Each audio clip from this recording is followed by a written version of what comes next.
How to split table in PowerPoint? So there is no direct way to split.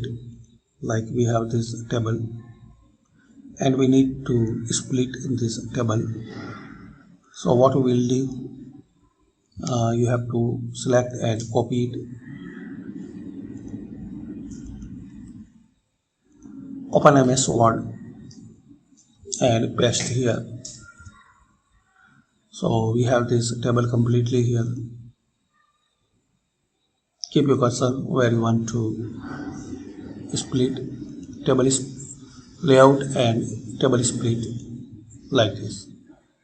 Now copy like this from cells to here. Open PowerPoint and paste here.